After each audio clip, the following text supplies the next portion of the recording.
Welcome back to MSBS chemistry classes.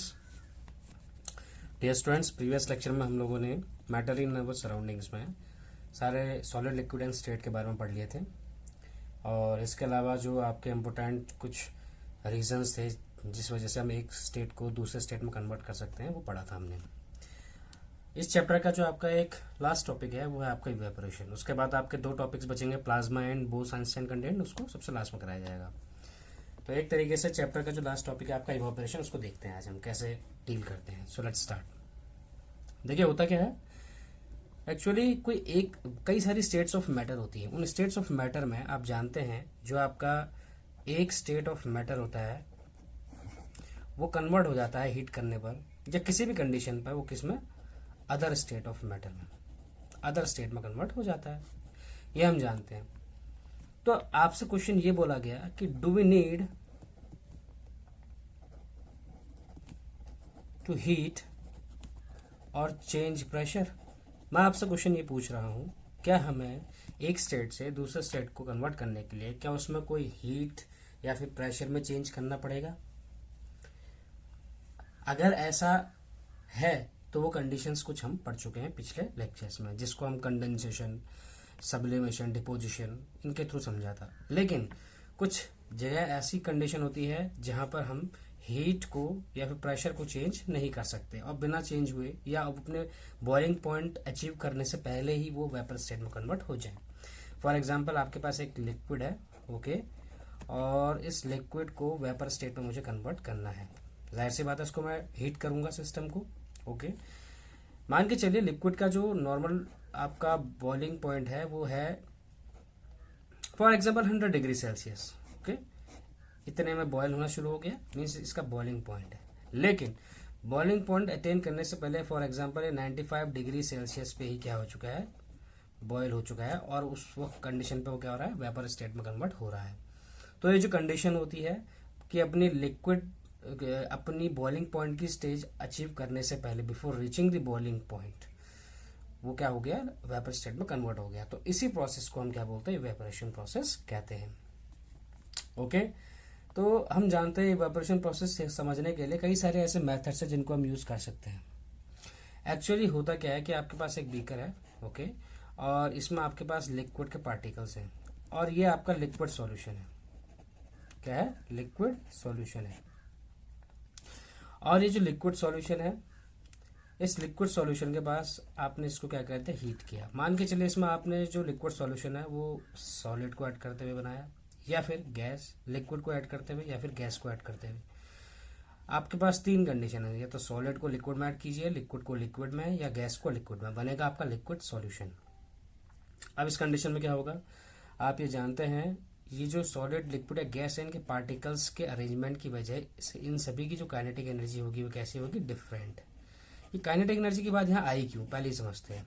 हम यहाँ पे जो हीट प्रोवाइड कर रहे हैं, इस हीट प्रोवाइड करने की वजह से क्या होगा यहाँ समझते हैं। जो आपके पार्टिकल्स होते हैं, ठीक है ना, ये जो पार्टिकल्स होते हैं ये हमेशा क्या करते हैं, ये मूवमेंट शो करते हैं, ओके। ये क्या करते हैं, मूवमेंट शो करते रहते हैं, और जिसकी वजह से क्या हो, इसका मतलब ये कह सकते हैं they are never at rest, कभी ये रुकते नहीं है। इनका रैंडम मोशन लगातार होता रहता है पार्टिकल्स का, चाहे वो सॉलिड की बात करें, लिक्विड की और गैस की। कंडीशन डिपेंड करती है किसमें रैंडम मोशन ज्यादा हो रहा है, ओके। अगर ये लिक्विड के पार्टिकल्स है तो लिक्विड में भी यही केस हो रहा होगा। जैसे ही हमने इसको हीट प्रोवाइड की, तो हीट प्रोवाइड करने की वजह से क्या हुआ, अब यहाँ पे देखें, ये जो लिक्विड की सरफेस के ऊपर वाले हिस्से में, मीन्स ये आपकी लिक्विड की सरफेस, ओके, और ये आपका लिक्विड सॉल्यूशन है। आपने जब इसको हीट किया और ये टेम्परेचर आपका कैसा होना चाहिए, कांस्टेंट टेम्परेचर, टेम्परेचर वेरी नहीं करना चाहिए।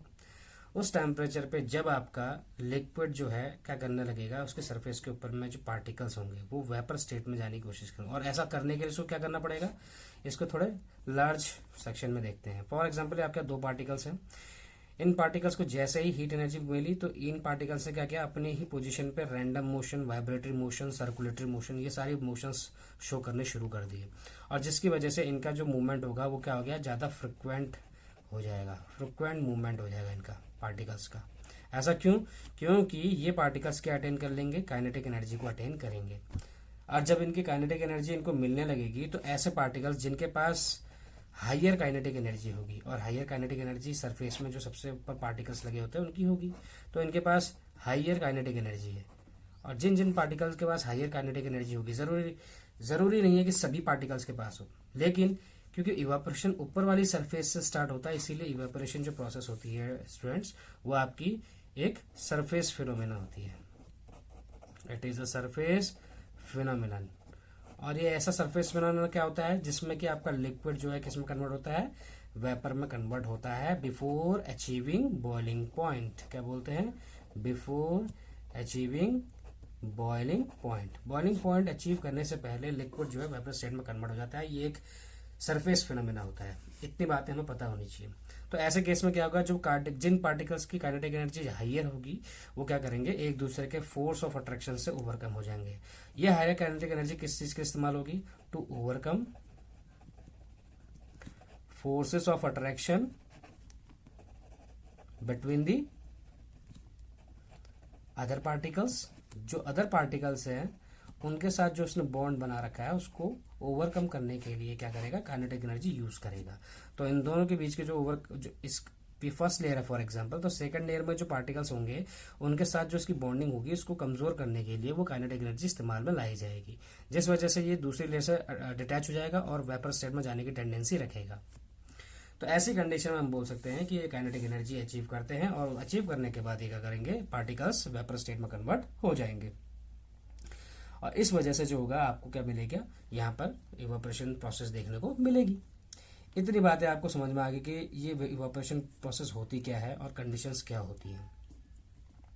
चलिए अब ऐसे कुछ फैक्टर्स पढ़ लेते हैं जिनके जो इवेपोरेशन को क्या करते हैं, असर करते हैं। फैक्टर्स अफेक्टिंग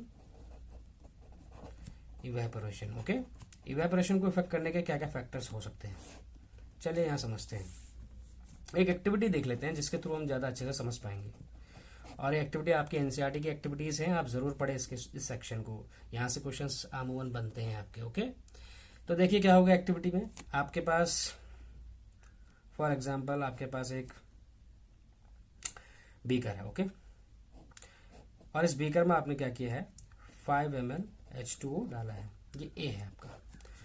आपने क्या किया, एक चाइना डिश लिया और ये है आपका ओपन चाइना डिश। ओके, और इसमें भी आपने क्या डाला है, 5 ml H2O डालने की कोशिश करिए, आपके पास बी है। ओके, अब क्या होगा, तीसरी कंडीशन में आपने एक ओपन चाइना डिश दोबारा से लिया,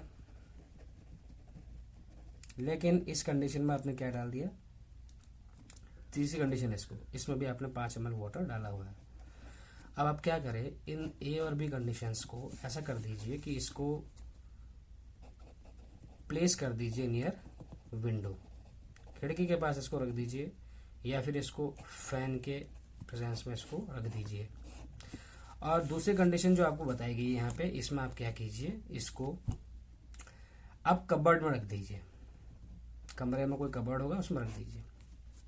अब आपसे कंडीशन क्या पूछी जा रही है, आपसे कंडीशन ये पूछी जा रही है कि बताइए ऐसे केस में क्या होगा, किस वाले बीकर में पानी की, आपको क्या क्या ऑब्जर्व करना है इसमें देख लेते हैं। जो एक्टिविटी आपको बता रहा है उस एक्टिविटी से आपको समझ में आएगा कि इसमें टेम्परेचर या प्रेशर या विंड स्पीड का क्या असर पड़ेगा। क्योंकि आपके पास कंडीशन जो थी ए बी और सी कंडीशन में से आप जानते हैं कि आपको जो ऑब्जर्व करना पड़ेगा वो क्या है। ऑब्जर्वेशन में आपको क्या क्या है, पहला आपको रूम टेम्परेचर रिकॉर्ड करना पड़ेगा, रिकॉर्ड रूम टेम्परेचर, उस वक्त रूम टेम्परेचर कितना है तीनों कंडीशंस में। दूसरी कंडीशन क्या होगी आपकी, देखो जो आपका टाइम ले रहा है, ये ए बी सी जो थे आपके तीनों के तीनों, इनके द्वारा जो आपका टाइम लिया गया है, ठीक है, ए बी सी के द्वारा जो टाइम टेकन है, किस चीज के लिए बेटा, इवापोरेशन। इवापोरेशन प्रोसेस तीनों दिखाएगा। अभी तक तो हम पढ़ के आ गए हैं कि इवापोरेशन प्रोसेस होती क्या है, एक सरफेस फिनोमेना होती है, और जिसकी वजह से क्या होता है, लगातार क्या करते हैं, लिक्विड के पार्टिकल्स वेपर स्टेट में कन्वर्ट होने की कोशिश करते हैं अपनी बॉइलिंग पॉइंट को अटेन करने से पहले। तो ऐसे कंडीशन में क्या होगा, पहले आप रिकॉर्ड करो रूम टेम्परेचर, उसके बाद तीनों कंडीशन में देखो कि इवापोरेशन हो तो रहा है, लेकिन टाइम टेकन कितना लगा रहे हैं, ए कितना लगा रहा है, बी कितना समय लगा रहा है और सी कितना समय लगा रहा है। ओके, ये प्रोसेस तो आपने नॉर्मल सनी डेज में किया है, आपने नॉर्मल डेज में किया है। अगर आप इसी प्रोसेस को रिपीट कर देते हैं, इसी एक्टिविटी को, repeat this activity okay on rainy day, आप क्या कीजिए, इसको रेनी डे में इसको एक्टिविटी को रिकॉर्ड करने की कोशिश करें कि एक्चुअली अब क्या हो रहा है। वो जो इवोपरेशन प्रोसेस तो इसमें कोई असर तो नहीं पड़ेगा, तो आपने क्या देखा ये सारी चीजें लेकर, तो व्हाट डू यू इन्फर, आप इनसे क्या निकालते हो, क्या समझते हो, what do you infer okay. और इसके अलावा क्वेश्चन क्या होता है कि जो टेम्परेचर था उसका क्या इफेक्ट पड़ा या नहीं पड़ा, पहली बात इफेक्ट ऑफ टेम्परेचर। जो सरफेस एरिया था उससे कोई असर पड़ा या नहीं पड़ा, ठीक है। इसी तरीके से जो विंड स्पीड है उस चीज से असर पड़ी या नहीं, और इसके अलावा जो आपका इवापोरेशन प्रोसेस है वो बढ़ी या घटी, ये चीजें आपको समझनी है इन सभी ऑब्जर्वेशन के ध्यान में रखते हुए। चलिए अब हम देखते हैं कैसे। हमने ये देखा था कि आपके पास एक बीकर था और एक आपके पास ओपन चाइना डिश था। पहली कंडीशन तो आप यहीं पे समझ गए होंगे कि जो आपका इवापोरेशन का रेट होता है, रेट ऑफ इवापोरेशन, उसको कौन कौन इफेक्ट करता है और किस वजह से इफेक्ट होते हैं। तो इसके लिए कुछ कंडीशन है। पहली कंडीशन देखिए, अगर रूम टेम्परेचर दोनों का सेम है, ओके, कांस्टेंट है, कांस्टेंट टेम्परेचर है, और इस कांस्टेंट टेम्परेचर पे मान के चलिए कि मैंने आपसे बोला ए और बी करके अगर हम बात करते हैं, तो मैंने बोला कि बी में जो वेपर्स थे वो ज़्यादा दिखे मुझे, इसका मतलब यहाँ पे जो इवापोरेशन रेट है वो क्या है, ये फास्टर है एज कम्पेयर टू ए। अभी कंडीशन क्या थी, कंडीशन ये थी कि दोनों को विंडो के पास रखना था या फैन की प्रेजेंस में रखना था। ऐसा क्यों हुआ, क्योंकि दोनों में से सरफेस एरिया किसका ज़्यादा हो गया, इसका बड़ा हो गया, और ज़्यादा सरफेस एरिया होने की वजह से क्या होगा, पार्टिकल्स एटमॉस्फेयर में जाने के लिए टेंडेंसी रखेंगे। चलिए इसको हम समझते हैं एग्जाम्पल के थ्रू। रेट ऑफ इवेपोरेशन, पहले की बात क्या कही हमने कि जो इवेपोरेशन है वो डायरेक्ट प्रोपोर्शन होता है टेम्परेचर के। इसका मतलब ये हो गया, यदि टेम्परेचर को हम बढ़ाएंगे तो आपके टेम्परेचर बढ़ाने की वजह से जो पार्टिकल्स की जो काइनेटिक एनर्जी होगी वो भी बढ़ेगी, पार्टिकल्स की काइनेटिक एनर्जी बढ़ेगी, जाहिर सी बात है, ओके। और जब पार्टिकल्स की काइनेटिक एनर्जी बढ़ेगी तो काइनेटिक एनर्जी बढ़ने की वजह से क्या होगा बेटा, आप समझते हैं, जितने भी आपके फोर्सेस हैं, फोर्स ऑफ अट्रैक्शंस हैं जो, वो सारे के सारे क्या हो जाएंगे, ओवरकम हो जाएंगे। और जिस वजह से ज़्यादा सरफेस, ज़्यादा टेम्परेचर बढ़ाने से उतने ही ज़्यादा पार्टिकल्स ओवरकम करेंगे अपने फोर्सेस ऑफ अट्रैक्शन को, और उतना ज़्यादा क्या होगा, सरफेस पर क्या होंगी, उतनी ज़्यादा वेपर्स आपको मिलेंगी। इज दैट क्लियर, ये आपको वेपर मिल गई, और जितना ज़्यादा आप इसको क्या कर रहा है, टेम्परेचर इंक्रीज करेगा, वेपर भी क्या करेगा, इंक्रीज करेगा, इवेपोरेशन प्रोसेस बढ़ जाएगा। दूसरी कंडीशन ये होता है, जैसे आपने पहला इवेपोरेशन को टेम्परेचर से कोरिलेट करके देखा है, ओके, ऐसे इवेपोरेशन को हम लोग किससे कोरिलेट करते हैं, सरफेस एरिया से। अब देखिए सरफेस एरिया से कैसे समझा जा सकता है। आप जानते हैं ड्यूरिंग सनी डेज हो या रेनी डेज हो, दोनों कंडीशन को पढ़ते हैं। पहले आप नॉर्मल डेज में देखिए, आप अगर कपड़ा डालने की कोशिश करते हैं, आप कपड़ा धोते हैं, कपड़ा धोने के बाद अगर आप बिना उसको कपड़े को फैलाए उसको सुखाने के लिए डालते हैं, तो ऐसे केस में जिस कपड़े को आपने ज़्यादा सुखाया होगा, ज़्यादा फैलाया होगा, इसका मतलब एक कपड़ा है जिसको आपने इसको मोड़ कर, एक कंडीशन है जो मोड़ कर कपड़े को आपने किसी वायर में लटका दिया है। इसी तरीके से बी वाले कपड़े को आपने फैला दिया है। अब हुआ क्या कि आपने देखा कि इवेपोरेशन रेट जो है किसका ज़्यादा था, ए के कंपेरेटिवली बी का ज़्यादा था। ऐसा क्यों हुआ, दोनों के लिए सन का जो टेम्परेचर है वो कांस्टेंट होगा, दोनों के लिए बराबर टेम्परेचर आएगा। इस कंडीशन में क्या होगा, कौन सा कपड़ा जल्दी सूखेगा, हमने बोला ये वाला कपड़ा ज़्यादा जल्दी सूखेगा जिसका सरफेस एरिया बड़ा है। ऐसा क्यों, सरफेस एरिया ज़्यादा होने की वजह से, सरफेस एरिया लेस और मोर होने की वजह से क्या अंतर होता है, लेस एरिया होने की वजह से क्या होता है, कम पार्टिकल्स जो होते हैं वो एटमॉस्फेयर में जाने की कोशिश करते हैं। लेकिन सरफेस एरिया जितना ज़्यादा होगा, पार्टिकल्स को उतना ज़्यादा टेंडेंसी होगी, उतने ज़्यादा पार्टिकल्स की जो एटमॉस्फेयर में जाने की कंडीशन रख सके। इसका मतलब यहाँ पर वेपर्स ज़्यादा जाएंगी, मोर एरिया होगा तो मोर पार्टिकल्स जो होंगे वो क्या करेंगे, टेंडेंसी होगी उनकी to get in the atmosphere, atmosphere में जाने के लिए उनके पास ज़्यादा टेंडेंसी होगी, और इस वजह से इवेपोरेशन बढ़ जाएगा। तो इसीलिए इवेपोरेशन का रेट कब बढ़ता है, सरफेस एरिया के बढ़ाने के साथ साथ। तीसरी कंडीशन ये है, ह्यूमिडिटी को लेकर चलते हैं। ह्यूमिडिटी का मतलब क्या होता है बेटा, पहले उसको समझ लेते हैं। और ह्यूमिडिटी का मतलब होता है नमी, ठीक है। वाटर वेपर्स जो होती हैं जब वेपर स्टेट में कन्वर्ट हो जाती है, तो हमारा जो एटमॉस्फेयर रहता है, एटमॉस्फेयर में जो वाटर पार्टिकल्स होते हैं वो वेपर के रूप में सस्पेंडेड होते हैं, सस्पेंडेड का मतलब एटमॉस्फेयर में जो होगा आपका वाटर के पार्टिकल्स जो ड्रॉप्स होंगे वो वेपर स्टेट में क्या होंगे, सस्पेंड होंगे। और वो जो पार्टिकल्स सस्पेंडेड होते हैं कभी भी एटमॉस्फेयर में, वो पार्टिकल्स जो होते हैं वेरी करते हैं विद द टाइम के साथ साथ वेरी करते हैं। एक जगह पर अगर वाटर के वेपर्स आपके पार्टिकल्स काउंट करोगे एक पर यूनिट एरिया में, तो वो हमेशा एक जैसा नहीं होगा, कंडीशन पे डिपेंड करेगा कि टेम्परेचर बड़ा है, ज़्यादा है या कम है। ओके, तो ह्यूमिडिटी इसी चीज़ को कहते हैं। और ह्यूमिडिटी से हमें ये पता चला कि जितनी ज़्यादा ह्यूमिडिटी होगी उतना कम इवापोरेशन प्रोसेस होगा। या इसके अगेंस्ट क्या बोलेंगे, ह्यूमिडिटी को कम कर दो, इवापोरेशन अपना बढ़ जाएगा, कपड़ा जल्दी सूखेगा। चलिए इसका एग्जाम्पल हम क्या करते हैं, रेनी सीजन में लेते हैं। रेनी सीजन में क्या होता है, रेनी सीजन की बात करें तो वाटर के पार्टिकल्स एटमॉस्फेयर में क्या होते हैं, ज़्यादा सस्पेंडेड होते हैं। ये हो गया आपके वाटर वेपर्स। वाटर वेपर्स जो होते हैं एटमॉस्फेयर में ज़्यादा सस्पेंडेड हो गए। ऐसे केस में क्या होगा, टेम्परेचर डाउन होगा। और टेम्परेचर जब डाउन होगा तो ऐसे केस में क्या होगा कि आपका जो इवापोरेशन प्रोसेस होगी वो क्या हो जाएगी, डिक्रीज हो जाएगी। वाटर पार्टिकल्स क्या करेंगे, वो एटमॉस्फेयर में जाने के लिए टेंडेंसी तो रखेंगे, लेकिन ह्यूमिडिटी ज़्यादा होने की वजह से इसका टेम्परेचर डाउन हो जाएगा, जिस वजह से वो वेपर्स एटमॉस्फेयर में जाने की टेंडेंसी नहीं रखेंगे, और जिस वजह से क्या होगा, इसका इवेपोरेशन कम हो जाएगा। तो ह्यूमिडिटी के बढ़ने के साथ साथ इवेपोरेशन घटता है, लेकिन ह्यूमिडिटी घटेगी तभी जाके इवेपोरेशन बढ़ेगा। और ह्यूमिडिटी कैसे घटती है बेटा, जब सनी डे होता है, जिस दिन सनी डे में सारी चीज़ जितना आपका एटमॉस्फेयर में ह्यूमिडिटी होती है वो क्या चीज़ हो जाती है, नमी बैठ जाती है, जिस वजह से फिर आपका इवेपोरेशन प्रोसेस ज़्यादा तेजी से बढ़ेगा। ओके, तो आपने ये 3 फैक्टर तो पढ़े। चौथा फैक्टर जो है आपका स्पीड ऑफ विंड, या स्पीड, विंड स्पीड बोला, स्पीड ऑफ विंड बोलो, ठीक है ना। विंड की स्पीड का क्या असर पड़ेगा, मतलब जब हवा तेज चलेगी कपड़ा जल्दी सूखेगा या लेट सूखेगा, या आप जानते हैं। ये बहुत कॉमन सेंस का एक क्वेश्चन है, आप वैसे इसका आंसर दे सकते हैं। जाहिर सी बात है कि स्पीड, अगर विंड स्पीड बढ़ेगी तो इवेपोरेशन प्रोसेस भी बढ़ेगा, तभी कपड़ा जल्दी सूखेगा। ऐसा क्यों होता है, क्योंकि विंड स्पीड बढ़ने की वजह से जो आपके वाटर के पार्टिकल्स होंगे कुछ, वो वाटर पार्टिकल्स क्या होंगे, दे वर टेकन अवे, ये क्या कर देंगे, ये ले दिए जाएंगे हवा के द्वारा, दे taken away by the wind. Wind के द्वारा इनको अपने सरफेस से हटा दिया जाएगा। जब ज़्यादा पार्टिकल्स उस कपड़े की सरफेस से सारे के सारे विंड के ब्लो के साथ उड़ गए हैं, तो अब इसके पास कम पार्टिकल्स बचे हैं, less particles remains. Okay, less particles remains. और ये पार्टिकल्स किस चीज़ के रिमेन हो गए बेटा, वाटर के पार्टिकल रिमेन्स है। अब इवेपोरेशन प्रोसेस में सिर्फ जितने वाटर पार्टिकल प्रेजेंट है वही क्या करेंगे, आपको इवेपोरेशन मीन्स वेपर स्टेट में जाने की कोशिश करेंगे, और वही क्या करेंगे, आपको दिखाएंगे, और उतनी तेजी से क्या होगा, इवेपोरेशन हो जाएगा। तो ऐसे केस में क्या हो रहा है कि ऐसे केस में स्पीड ऑफ विंड के साथ साथ इवेपोरेशन बढ़ रहा है। जितनी ज़्यादा हवा चलेगी कपड़ा उतनी जल्दी सूखेगा। ओके, अब देखिए एक्चुअली होता क्या है, जो आपका इवेपोरेशन होता है ना, वो आपको एक ठंडा फील कराता है, मीन्स एक कूलिंग इफेक्ट फील कराता है। तो अगला जो आपका टॉपिक है उस टॉपिक को हम समझते हैं, how does evaporation cause cooling.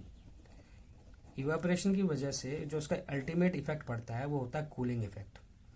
हाँ जी, अब वो कैसे, इसको एक एग्जांपल से समझते हैं।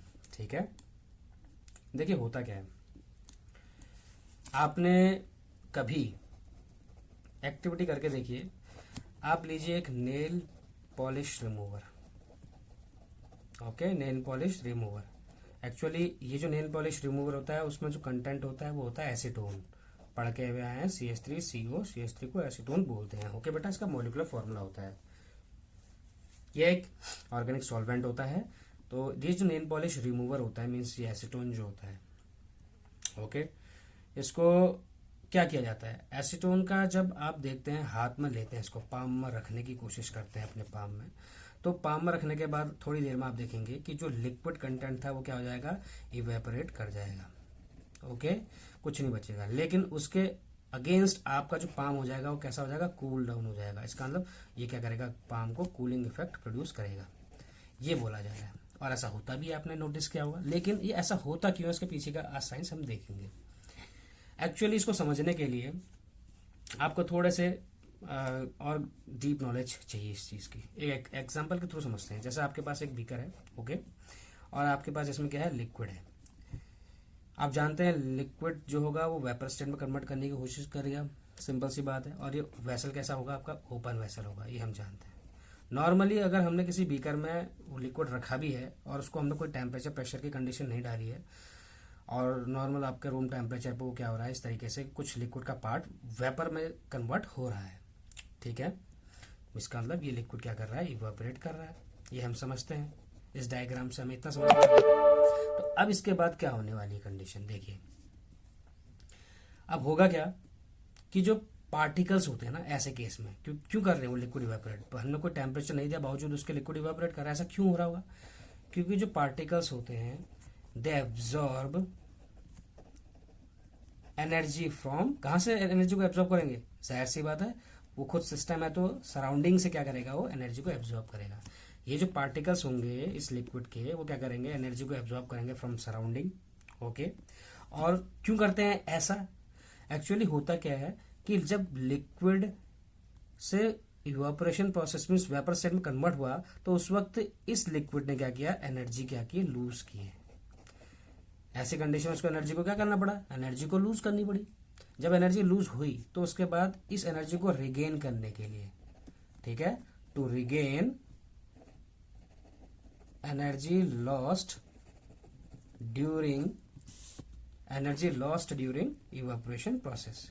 जब ये इवापोरेशन प्रोसेस के दौरान ये पार्टिकल्स अपनी एनर्जी को लूज कर रहे थे तो उस एनर्जी को दोबारा से पाने के लिए जैसे ही वो वेपर स्टेट में कन्वर्ट होंगे तो वो क्या करेंगे, अपनी सराउंडिंग से कुछ एनर्जी को एब्जॉर्ब कर लेंगे, ओके। और जब वो एनर्जी सराउंडिंग ये है आपके पास, ओके, और आपके पास सिस्टम ये है, और सिस्टम का मतलब क्या हो गया, ये पार्टिकल्स है, ओके। सराउंडिंग जो उसके आसपास का इलाका है, यहां से क्या करेगा, एनर्जी का ट्रांसफरेंस इस तरीके से चलेगा, एनर्जी ट्रांसफर, ओके। एनर्जी अगर यहाँ से यहाँ ट्रांसफर हो तो इसका मतलब ये बॉडी अपने आप क्या हो जाएगी, इसकी एनर्जी जब इसमें चली जाएगी तो ये बॉडी कूल डाउन हो जाएगी। इसका मतलब क्या है कि पार्टिकल जब सराउंडिंग से एनर्जी को एब्जॉर्ब करते हैं तो सराउंडिंग को कैसा इफेक्ट देते हैं, कूल इफेक्ट करते हैं। इसीलिए जब आपके पाम में फॉर एग्जाम्पल ये आपकी उंगलियां हैं, ओके, डायग्राम उतना अच्छा है नहीं लेकिन फिर भी समझ जाइए। इसमें आपने क्या किया है, एसीटोन रखा हुआ है, और एसीटोन जैसे आपने इसमें डाला तो एसीटोन क्या करेगा, जैसे ही पाम में एसीटोन कांटेक्ट करेगा तो पाम जो है यहाँ पर आपका सराउंडिंग की तरह बिहेव कर रहा है, और सराउंडिंग में जो भी एनर्जी होगी वो एनर्जी क्या कर लेगा, पाम में रखा हुआ जो एसीटोन होगा वो एसीटोन उस एनर्जी को क्या कर लेगा, एब्जॉर्ब कर लेगा, और जिस वजह से ये सराउंडिंग क्या हो जाएगा, अपने आप कूल हो जाएगा, और जिस वजह से हमें हाथों में क्या होती है, ठंडक महसूस होती है। तो ये तो आपका एग्जांपल था नेल पॉलिश रिमूवर का, मींस एसीटोन का, ओके। एक ऑर्गेनिक सॉल्वेंट, एक ये सिर्फ अकेला ऑर्गेनिक सॉल्वेंट ऐसा नहीं जो ऐसी प्रॉपर्टी शो करता है, ऐसे जितने भी ऑर्गेनिक सॉल्वेंट्स हैं उनमें यही प्रॉपर्टी तो अमूमन दिखती है, ठीक है। तो हमें क्या समझ में आया इस पूरी चीज़ों से, इससे ये समझ में आया कि जो जब पार्टिकल्स वेपर स्टेट में कन्वर्ट होते हैं तो वो क्या करते हैं, सराउंडिंग से एनर्जी को एब्जॉर्ब कर लेते हैं। ऐसी इसी से रिलेटेड एक दूसरा आपको अगर मैं बताऊं एग्जांपल, वो आपने पढ़ा होगा। जैसे देखिए, आप जानते हैं कि जब हॉट सनी डेज होते हैं, बहुत ज़्यादा गर्मी के दिन जब आते हैं तो बहुत मुश्किल होती है।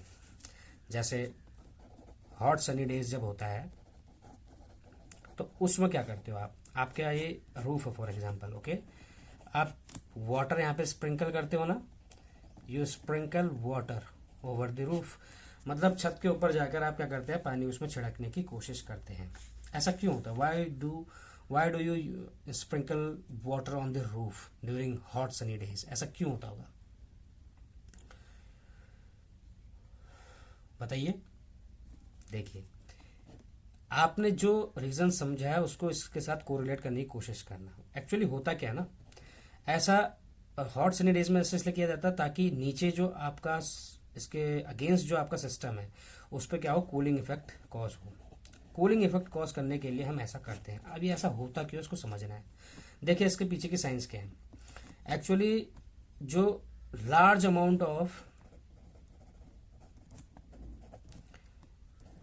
लेटेंट हीट ऑफ वेपराइजेशन है, लेटेंट हीट ऑफ वेपराइजेशन किसका, वाटर का, है ना, ये क्या करेगा, it will help to cool down the hot surface. अब देखिए कैसे हो रहा है यहाँ पे, आपने क्या किया, छत है, पानी डाला। अब इसके काउंटर में क्या होगा, जो लेटेंट हीट ऑफ वेपराइजेशन है, इसका मतलब जितनी तेजी से, लेटेंट हीट ऑफ वेपराइजेशन का मतलब ये होता है कि जब लिक्विड गैस में कन्वर्ट होने वाला होता है, मीन्स वेपर में कन्वर्ट होता है, तो उस कांस्टेंट टेम्परेचर पर जब तक वो प्रोसेस हो रही होती है, जब तक वो प्रोसेस हो रही होती है, उस वक्त जो अमाउंट ऑफ हीट एनर्जी चाहिए होती है उसको हम लेटेंट हीट ऑफ वेपराइजेशन बोलते हैं। तो वो जो लेटेंट हीट ऑफ वेपराइजेशन उस वाटर का, उस वक्त जितनी अमाउंट ऑफ एनर्जी चाहिए हो रही होती है उसको लिक्विड को गैस में कन्वर्ट करने के लिए, वो ही प्रोसेस क्या करती है, उस हॉट सरफेस को कूल डाउन करने में मदद करती है। क्योंकि यहाँ भी क्या होता है, ज़्यादा वो सराउंडिंग से एनर्जी को एब्जॉर्ब करता है, तो पार्टिकल्स क्या करेंगे, वेपर स्टेट में जल्दी जाएंगे। क्योंकि उसने सराउंडिंग से एनर्जी को एब्जॉर्ब किया, तो ये जो सराउंडिंग पहले हॉट सरफेस था आपका जो रूफ, अब वो धीरे धीरे वो रूफ कैसा इफेक्ट करने लग जाएगा रूफ पर, इसके ऊपर आ जाएगा कूलिंग इफेक्ट। ओके, तो इस तरीके से जो है हॉट सनी डेज में हम लोग इसका एप्लीकेशन देख सकते हैं। तो ये बातें तो कुछ आपके इवापोरेशन से रिलेटेड थी, जब इवापोरेशन कूलिंग इफेक्ट कॉज करते हैं। दो क्वेश्चन ऐसे हैं जो आपके अमूमन को एग्जाम में पूछे जाते हैं, देख लेते हैं उसको भी। आपसे बोला जाता है कि हम गर्मियों के दिनों में why we wear cotton clothes, कब पहनते हैं हम कॉटन के कपड़े, ठंडियों में नहीं, गर्मियों में। ठीक है, समर के दिनों में हम लोग कॉटन के क्लोथ्स क्यों पहनते हैं, इसका बहुत कॉमन रीज़न है। अगर आपने इतना इवोपरेशन में ध्यान दिया हो तो आपको समझ में आ जाएगा ऐसा क्यों होता है। अभी जब मैंने बताया था आपको कूलिंग इफेक्ट के बारे में, सेम टू सेम यही तो होता है इसमें। क्योंकि हमारी जो बॉडी होती है ना, उसकी एक मैकेनिज्म होती है, और वो मैकेनिज्म क्या है, हम कंटिन्यूसली स्वेट करते रहते हैं, स्वेटिंग प्रोसेस होती है, और जिसकी वजह से पसीना पसीजता है, तो उसको हम बोलते हैं पर्सपायर। तो हम लगातार पर्सपायर करते रहते हैं, जितना ज़्यादा पर्सपायर करेंगे उतना ज़्यादा पानी हमारे शरीर से निकलेगा, और जितना ज़्यादा पानी निकलेगा उतना ज़्यादा हम कूल फील करेंगे, ये हम जानते हैं। तो ऐसा होता है कि उसको समझते हैं। ठीक है, तो आपका होता क्या है, जैसे सरफेस पे जो पार्टिकल्स होते हैं, मैंने आपको जैसे बताया, हमारी बॉडी है, फॉर एग्जांपल ये हम हैं, और ये हमारी इस तरीके से बॉडी है। ठीक है, मान के चलिए हमने, तो इसमें क्या होगा, हमारी बॉडी की जो ये एरिया है, जैसे फॉर एग्जांपल ये है आपका सरफेस एरिया ऑफ बॉडी। ये जो बॉडी का सरफेस एरिया है, इस बॉडी के सरफेस एरिया में क्या होगा, आपका स्वेटिंग स्टार्ट हो जाएगी। जैसे ही स्वेटिंग स्टार्ट होगी तो धीरे धीरे वो क्या करेगा, कॉटन के कपड़े में, कॉटन क्लोथ का क्या काम होगा, वो क्या करेगा, बाहर से मीन्स सराउंडिंग से, सराउंडिंग है और सराउंडिंग की क्या ले लेगा, वो एनर्जी को अपने पास ले लेगा। एनर्जी जैसी सराउंडिंग एनर्जी लेगा, ये स्वेटिंग जैसी कॉटन के कपड़े में पड़ेगा, तो वो क्या करेगा, सराउंडिंग की एनर्जी को अपने ऊपर एब्जॉर्ब करेगा, और एब्जॉर्ब करने के बाद वो जो आपका सराउंडिंग था, यहाँ पे क्या था, कॉटन क्लोथ है ना, तो कॉटन क्लोथ जो होगा उसमें जैसी वाटर ड्रॉपलेट्स के रूप में स्वेटिंग आएगी, तो वो क्या करेगा, बॉडी की सरफेस में से उस एनर्जी को क्या कर लेगा, एब्जॉर्ब कर लेगा।